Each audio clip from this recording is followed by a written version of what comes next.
Dans un nuage de points, la corrélation peut être qualifiée de nulle, faible, moyenne, forte et parfaite, et aussi de positive ou négative.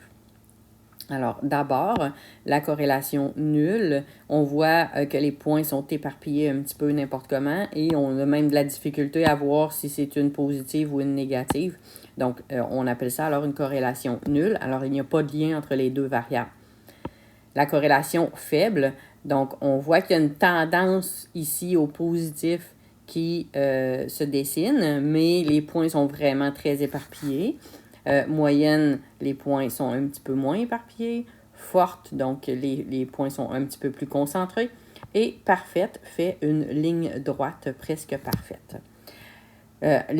Contrairement au tableau à double entrée, le positif et le négatif fonctionnent de façon un petit peu plus intuitive. Donc, la droite monte, on parle de corrélation positive. La droite descend, on parle de corrélation négative.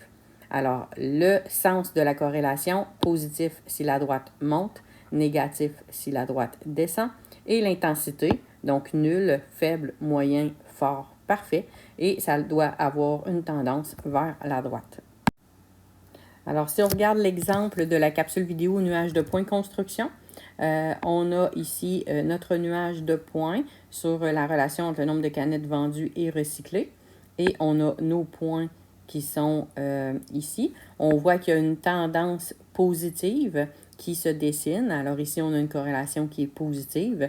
Et on voit là que ça se rapproche beaucoup d'une droite sans être une droite parfaite. Alors si on compare avec notre tableau, ici, la corrélation serait forte et positive.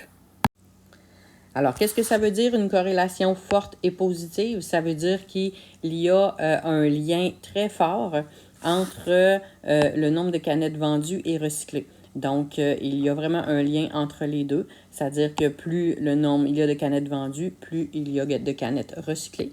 On pourrait peut-être dire que la majorité des gens qui achètent des canettes vont les recycler automatiquement. Alors, il y a un lien entre le nombre de canettes vendues et recyclées, donc la corrélation, elle est forte et positive.